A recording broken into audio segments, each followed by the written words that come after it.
My name is Captain Sarah Mitchell, and for 32 years of my life, I lived in the shadow of my older brother Marcus. This is the story of how I went from being the overlooked sister to earning the respect I had always deserved, culminating in a moment that changed everything between us forever. Growing up in a military family, excellence wasn't just expected, it was demanded. Our father, Colonel James Mitchell, had served 3 tours in Afghanistan and ran our household like a military base. Our mother, Lieutenant Colonel Rebecca Mitchell, was a decorated intelligence officer who could analyze any situation with surgical precision. In the Mitchell family, mediocrity wasn't just discouraged. It was considered a personal failure. Marcus was born 18 months before me, and from the moment he could walk, he was everything our parents wanted in a child. He was tall, charismatic, naturally athletic, and possessed an easy confidence that drew people to him like moths to a flame. When Marcus entered a room, conversation stopped, and all attention focused on him. He had that rare quality that military leaders call the command presence, the ability to inspire others simply by existing. I, on the other hand, was the quiet one. Where Marcus was loud and boisterous, I was thoughtful and analytical. Where he led through charisma and natural magnetism, I led through careful planning and strategic thinking. But in a family that valued immediate, visible leadership, my quieter strengths were often overlooked. The pattern was established early in our childhood. When we played war games in the backyard, Marcus was always the commanding general, while I was relegated to being his aide-de-camp or intelligence officer. When our parents' military friends visited, they would always comment on Marcus's leadership potential, while I received polite nods and comments about being the smart one. It was clear that everyone expected Marcus to follow in our parents' footsteps and become a career military officer, while my future was seen as secondary and less important. This dynamic followed us through high school, where Marcus was the star quarterback who led our team to 2 state championships, while I was the valedictorian who spent her Friday nights studying instead of attending his games. Our parents attended every single one of Marcus's football games, cheering from the stands and hosting team dinners at our house. When I won the state academic decathlon championship, they attended the ceremony but left early because Marcus had practice. The message was clear: Marcus's achievements mattered more than mine. When it came time for college, both Marcus and I received appointments to West Point. Our parents were thrilled; their children would both become Army officers, continuing the family tradition. But even at the military academy, the pattern continued. Marcus thrived in the social aspects of cadet life, quickly becoming a company commander and earning the respect of his peers through his natural leadership abilities. I excelled academically, graduating 3rd in our class and earning recognition for my strategic thinking and analytical skills. But Marcus graduated as the brigade commander, the highest-ranking cadet position, and received a commission as a 2nd lieutenant in the infantry, while I was commissioned into military intelligence. Once again, Marcus was seen as the real soldier, while I was viewed as support personnel. Our early military careers followed predictable paths. Marcus was assigned to the 82nd Airborne Division and quickly earned a reputation as an outstanding platoon leader. He was charismatic, brave, and beloved by his soldiers. He led from the front, never asking his men to do anything he wouldn't do himself, and his natural confidence inspired loyalty and dedication. I was assigned to the Defense Intelligence Agency, where I spent my time analyzing enemy communications, developing strategic assessments, and providing intelligence support to combat units. My work was critical to mission success, but it was largely invisible. While Marcus was leading soldiers in training exercises and deployment preparations, I was sitting in windowless rooms, staring at computer screens and writing reports that few people would ever read. The contrast became even more pronounced when we both deployed to Afghanistan in 2010. Marcus was a company commander leading 120 soldiers in combat operations in Helmand Province. His unit was involved in some of the heaviest fighting of the war, and Marcus earned a Bronze Star for valor after leading a rescue mission that saved the lives of 4 wounded soldiers. I was deployed to Bagram Airfield, where I worked in the Intelligence Fusion Center, analyzing enemy patterns and providing strategic assessments to senior commanders. My analysis led to the successful targeting of several high-value enemy leaders and helped prevent numerous attacks on coalition forces. But my contributions were classified and couldn't be publicly recognized. When we returned from deployment, Marcus was promoted to major ahead of schedule and given command of a battalion. The local newspaper ran a front-page story about the hometown hero who had distinguished himself in combat. Our parents framed the article and hung it in their living room, right next to Marcus's Bronze Star citation. My promotion to major came 6 months later, through the normal timeline, and there was no newspaper article. I received a classified commendation for my intelligence work, but I couldn't even tell my parents what I had done to earn it. Once again, Marcus was the visible hero, while my contributions remained in the shadows. The pattern continued throughout our careers. Marcus commanded at every level, leading soldiers in training and combat, earning decorations and recognition, and building a reputation as one of the Army's rising stars. I continued to excel in intelligence work, earning advanced degrees, attending prestigious military schools, and developing expertise in strategic planning and analysis, but in our family's eyes, and in the eyes of the military community where we grew up, Marcus was the real soldier, while I was just his little sister who happened to wear the same uniform. The breaking point came in 2018, when both Marcus and I were selected for promotion to lieutenant colonel. We were both assigned to the Pentagon, Marcus to the Operations Directorate, where he would help plan military operations around the world, and me to the Intelligence Directorate, where I would continue my analytical work at the strategic level. Our parents threw a joint promotion party at their house, inviting all of their military friends and colleagues. During the toasts, speaker after speaker praised Marcus for his leadership, his combat experience, and his bright future in the Army.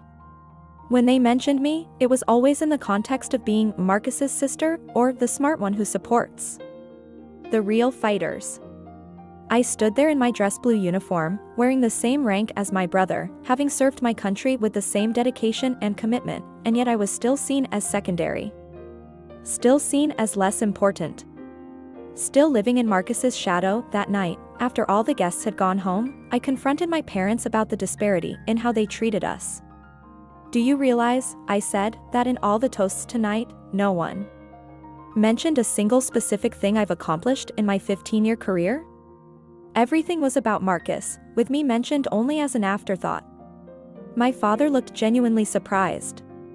"Sarah, you know we're proud of both of you. You've had a distinguished career in intelligence.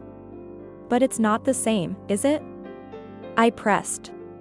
"Marcus is the real soldier, the combat leader, the one with the bright future.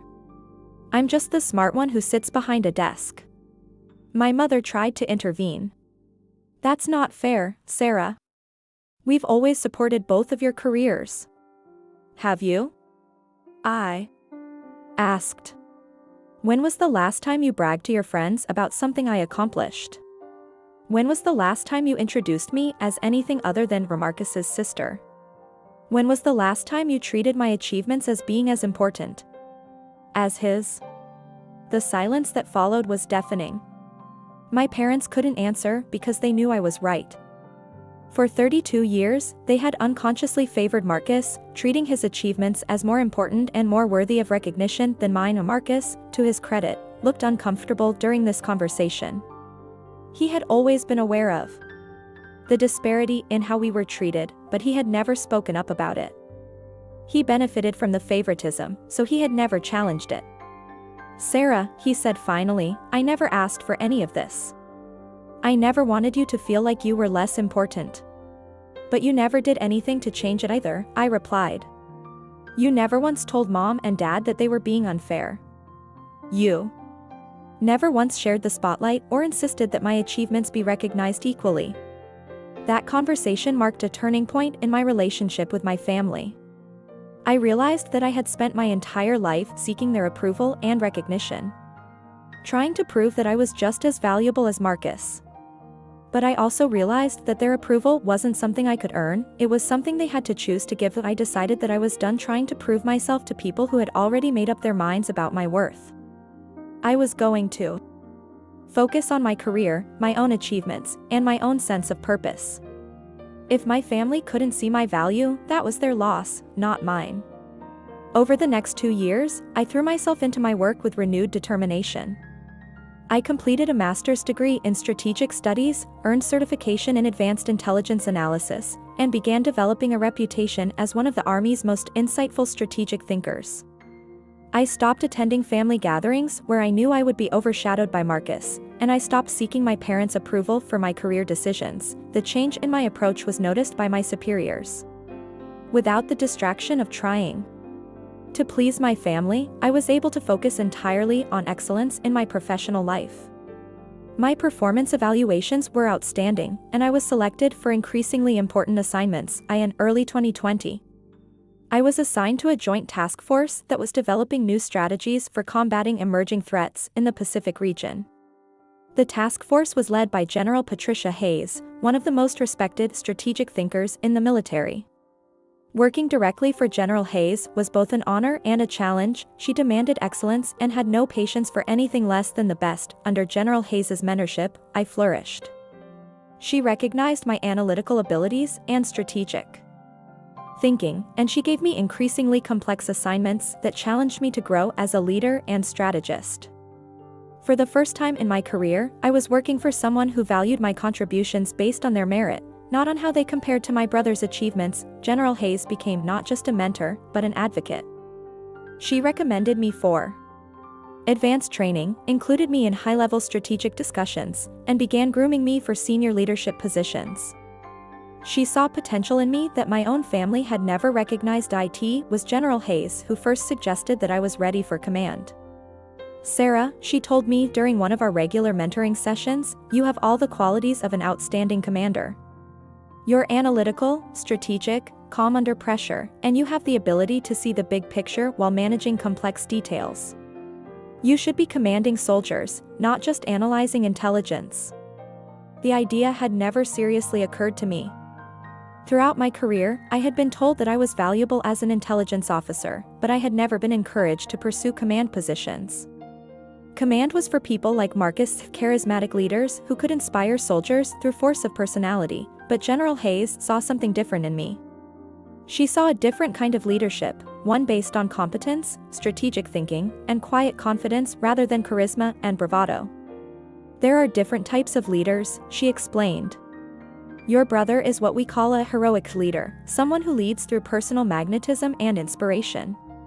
But you're a strategic leader, someone who leads through competence, planning, and the ability to make complex decisions under pressure. The Army needs both types, but we often undervalue strategic leaders because they're less visible."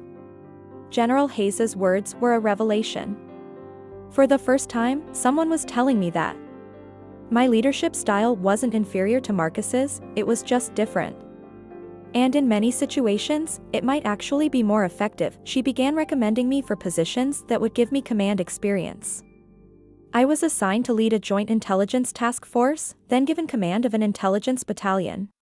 In each position, I discovered that I was indeed a natural leader, just not in the same way as Marcus. Where Marcus led through inspiration and personal charisma, I led through competence and strategic vision. My soldiers respected me because I was knowledgeable, fair, and always prepared. I didn't give rousing speeches or lead dramatic charges, but I made sure my units were well-trained, well-equipped, and well-prepared for any mission. My leadership style was particularly effective in complex, ambiguous situations that required careful analysis and strategic thinking. While Marcus excelled at leading soldiers in straightforward combat situations, I excelled at leading teams through complex problems that required patience, analysis, and careful planning. As my confidence in my own leadership abilities grew, I began to care less about my family's approval. I was finally beginning to understand my own worth, independent of how I compared to Marcus, but the real test was still to come. In late 2020, both Marcus and I were selected for promotion to colonel and assigned to senior positions at the Pentagon. Marcus was assigned as the Director of Operations for a major command, while I was assigned as the Deputy Director of Intelligence for the same command. Once again, we would be working in the same organization, and once again, Marcus's position was seen as more prestigious than mine. He would be responsible for planning and executing operations, while I would be providing intelligence support, but this time, I didn't care about the comparison. I was confident in my own abilities and my own value. I knew that my work was critical to mission success, even if it wasn't as visible as Marcus's. What I didn't know was that our new assignment would put us both under the command of General Hayes, who had been promoted and given command of the entire organization. And General Hayes had plans for both of us that would finally reveal who the real leader in the Mitchell family truly was. The stage was set for a confrontation that would change everything between Marcus and me forever. The assignment that would finally prove my worth came in the form of the most complex and high-stakes operation of my career. In March 2021, General Hayes called both Marcus and me into her office for what she described as the most critical mission briefing of your careers. The situation was this: intelligence had identified a terrorist network that was planning a coordinated attack on multiple U.S. military installations across 3 different countries. The attack was scheduled to occur within the next 6 weeks. But the intelligence was fragmentary and incomplete. We knew something was coming, but we didn't know exactly when, where, or how. This operation, General Hayes explained, will require the closest possible coordination between operations and intelligence. We need to identify the targets, predict the timing, and position our forces to prevent the attacks. Failure is not an option. She looked directly at both of us.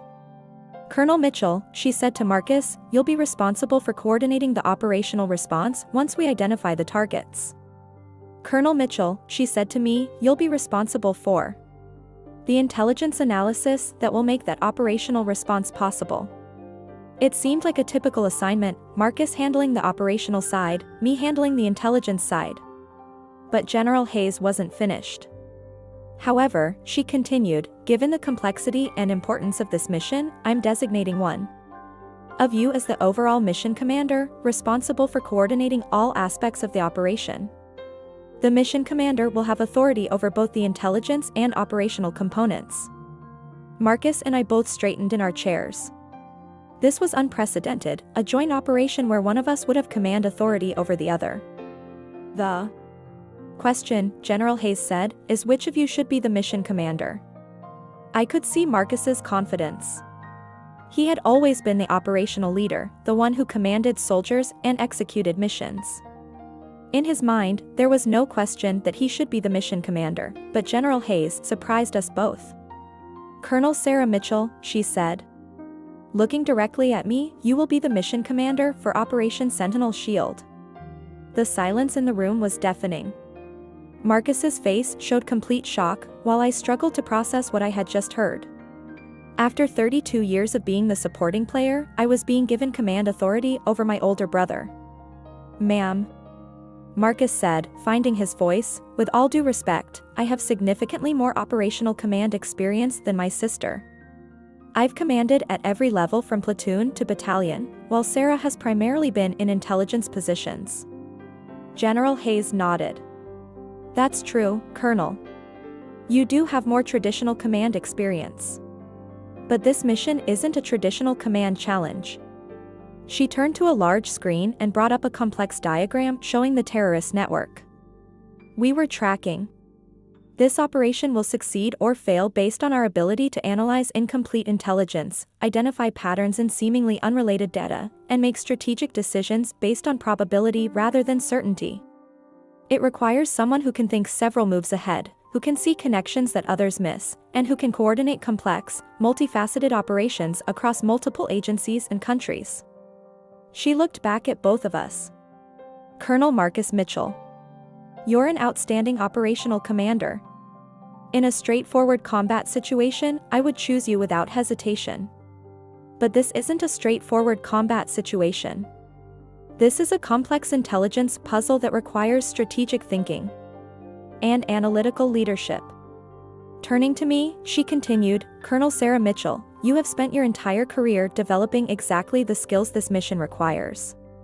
You understand intelligence analysis, strategic planning, and complex coordination. You've proven your leadership abilities in intelligence operations, and you have the analytical mind necessary to solve this puzzle.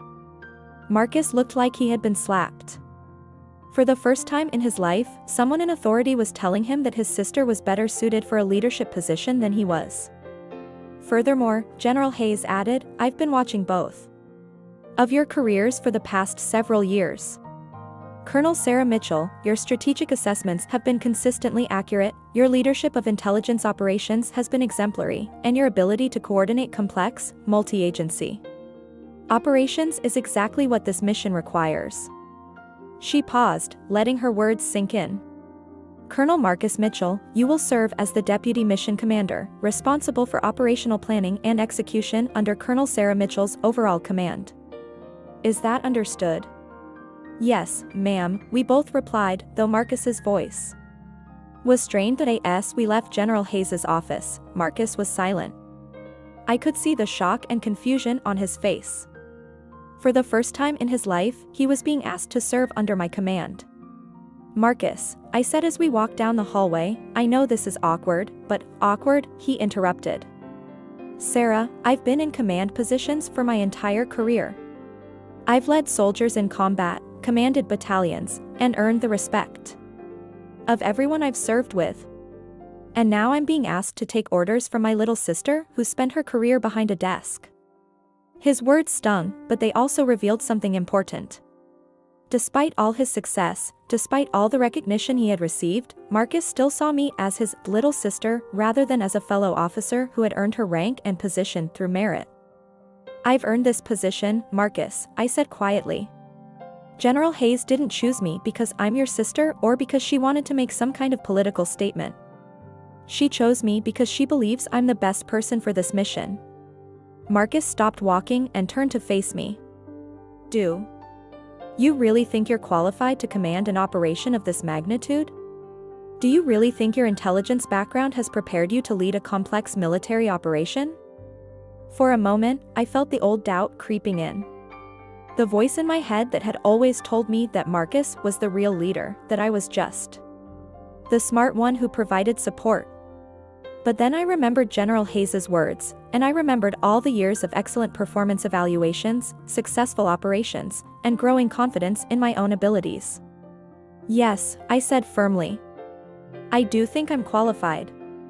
And more importantly, our commanding general thinks I'm qualified. That should be enough for you. The next 6 weeks were the most challenging and rewarding of my career.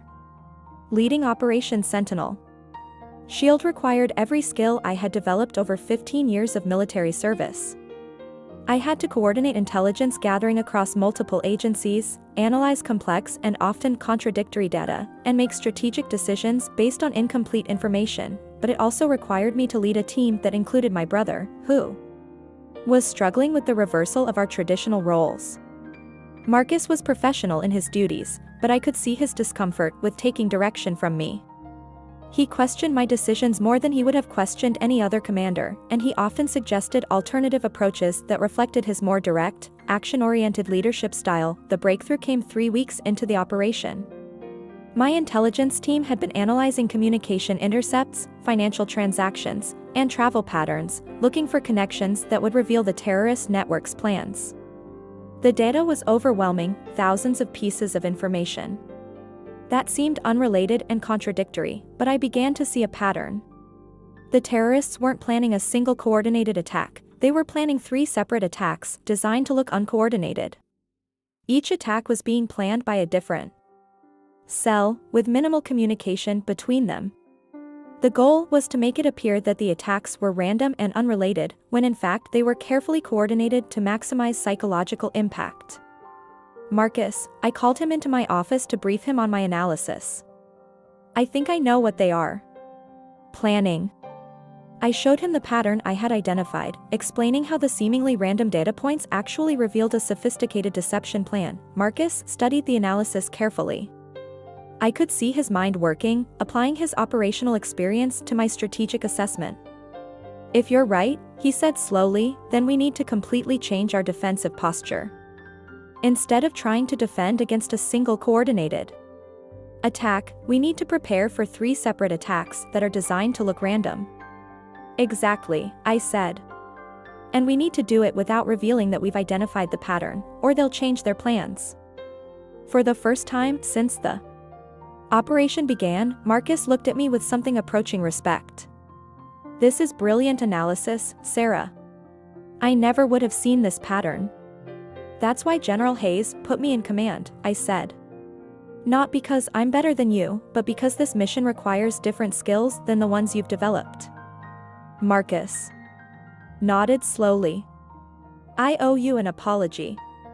I've been thinking about this all wrong. I've been so focused on the fact that you were chosen over me that I forgot the most important thing, the mission. We're both good at what we do, Marcus, I said. You're an outstanding operational commander, and I'm a good strategic analyst. This mission happens to require more strategic analysis than operational command, but that doesn't make either of us less valuable. The final phase of Operation Sentinel Shield required precise timing and flawless execution. Based on my analysis, we positioned forces to intercept all 3 terrorist cells simultaneously, preventing the attacks while capturing the terrorists and gathering intelligence about their broader network. The operation was a complete success. All 3 attacks were prevented, the terrorist network was dismantled, and no American lives were lost. The success was due to the combination of accurate intelligence analysis and precise operational execution, exactly the kind of collaboration that General Hayes had envisioned when she structured the command. The after-action briefing was held in General Hayes's office, with senior officials from multiple agencies in attendance. As the mission commander, I presented the overall assessment of the operation, while Marcus briefed the operational details. Operation Sentinel Shield, I concluded, succeeded because we were able to identify a complex deception plan and respond with a coordinated strategy that neutralized the threat while preserving operational security. The key to success was the integration of strategic intelligence analysis with tactical operational planning. General Hayes nodded approvingly. Outstanding work, both of you. Colonel Sarah Mitchell, your strategic analysis was the foundation of this operation's success. Without your ability to identify the deception pattern, we would have been defending against the wrong threat. She turned to Marcus. Colonel Marcus Mitchell, your operational planning and execution were flawless. Once the strategic framework was established, you adapted quickly and executed the mission with precision. But then General Hayes said something that surprised everyone in the room. However, I want to emphasize something important about this operation. Colonel Sarah Mitchell didn't just provide good intelligence analysis, she demonstrated outstanding leadership under pressure. She coordinated a complex, multi-agency operation, made difficult strategic decisions based on incomplete information, and led a team that included officers with different backgrounds and perspectives. She looked directly at me. Colonel Mitchell, you have proven that you are not just an outstanding intelligence officer, you are an outstanding leader. The Army needs more officers who can think strategically, lead analytically, and command through competence rather than charisma. After the briefing, Marcus and I walked out of the Pentagon together. It was the first time in years that we had left work at the same time, and for the first time in our lives, we were walking as equals. Sarah, Marcus said as we reached the parking garage, I need to tell you something. I've spent my entire life believing that I was the better soldier, the better leader, the one with more potential. But watching you command this operation has shown me something I never understood before. He stopped walking and turned to face me. You're not just a good intelligence officer who happens to be my sister. You're an outstanding leader who happens to work in intelligence. And you're probably a better strategic leader than I'll ever be. Marcus, I started to say. No, let me finish, he interrupted. I've been jealous of the recognition I received, but I never realized that you deserved just as much recognition for different reasons. I led soldiers in combat, but you prevented wars through intelligence. I earned medals for valor, but you saved lives through analysis. We're both good at what we do, but what you do is just as important as what I do. For the first time in our adult lives, Marcus was acknowledging that my contributions were equal to his. Not just valuable, not just important, but equal. Thank you, I said simply. That means more to me than you know. There's something else, Marcus continued. I'm going to call Mom and Dad tonight and tell them about this operation. I'm going to make sure they understand that you weren't just supporting this mission, you were commanding it. And I'm going to make sure they understand that you're not just my little sister who happens to wear the same uniform, you're a colonel in the United States Army who has earned every bit of recognition and respect that I have. That phone call changed everything in our family. For the first time, our parents heard Marcus explicitly acknowledging my achievements as being equal to his own. They heard him describe me not as his supporting sister, but as his commanding officer. They heard him say that I was not just a good soldier, but an outstanding leader. 6 months later, I was promoted to Brigadier General, the first Mitchell family member to achieve general officer rank. Marcus was genuinely happy for my promotion, and our parents were finally able to see me as something other than Marcus's little sister. But more importantly, I had finally proven to myself that I was not living in anyone's shadow. I was not the supporting player in someone else's story. I was the author of my own success, the commander of my own destiny, and the leader I had always been capable of becoming. The little girl who had always been chosen second had finally been chosen first. And it turned out that I had been ready for that choice all along. The END warning: legal notice. This story is completely fictional and was created for entertainment purposes. Any resemblance to real persons, living or dead, or actual events is purely coincidental.